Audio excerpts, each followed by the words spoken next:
បង្កើត Facebook បានតែខ្លួនឯងងាយមិនបាច់ចាំឲ្យគេបង្កើតឲ្យឬរញ៉េអីទេឲ្យតែអ្នកទាំងអស់គ្នាមានលេខទូរស័ព្ទមួយគឺគ្រប់គ្រាន់ហើយបាទអញ្ចឹងយើងចូល Facebook មកបន្ទាប់មកយើងយកពាក្យថា create new account បាទអាក្រុមលេខនេះបន្ទាប់មកយកពាក្យ create new account ទៀតហើយយើងដាក់ឈ្មោះរបស់យើងអានេះតកូលហើយឈ្មោះតែតាមអង់គ្លេសគេដាក់កតុយមុនអញ្ចឹងខ្ញុំដាក់កតុយមុន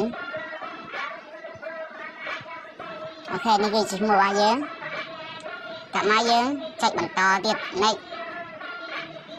ថ្ងៃខែច័ន្ទកណ្ដាលយើងស្រីថ្ងៃខែច័ន្ទកណ្ដាលរបស់យើងមកកាត់ថ្ងៃទីម៉ាន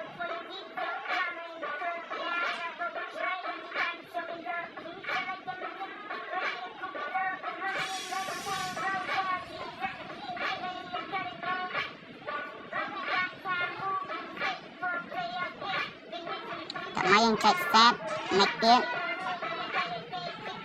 ហេតុបើស្រីដាក់លើប្រុសដាក់ក្រោមម៉ែបាទទៅដាក់ទី3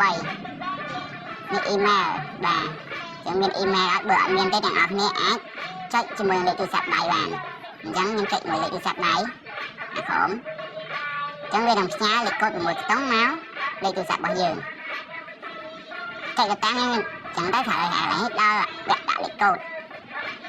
ចឹងខ្ញុំសុំដាក់លេខកូដសិនខ្ញុំសុំបិទ screen សិន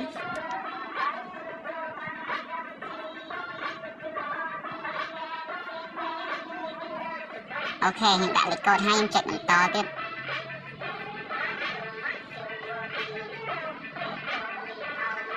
បន្តមក continue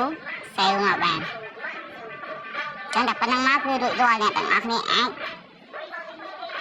មាន Facebook មួយប្រើបាត់ដែរបាទបាយឲ្យគេបង្កើតឲ្យហើយអត់មានជាការលំបាកទេចុចទៅតាមខ្ញុំមេដៃខ្ញុំទៅបាទអរគុណច្រើនអត់តាន់ចាប់ទេខ្ញុំដាក់ឲ្យដល់ចាប់ហ្មង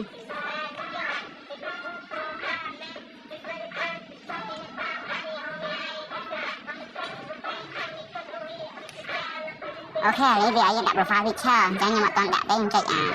នេះក្រុមសិន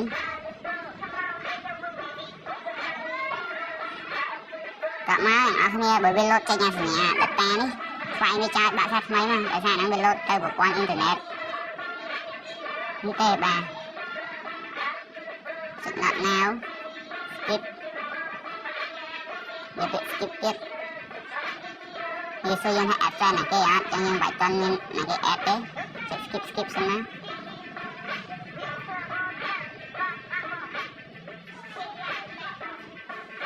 អូខេតែប៉ុណ្ណឹងមកគឺបាន Facebook ហើយ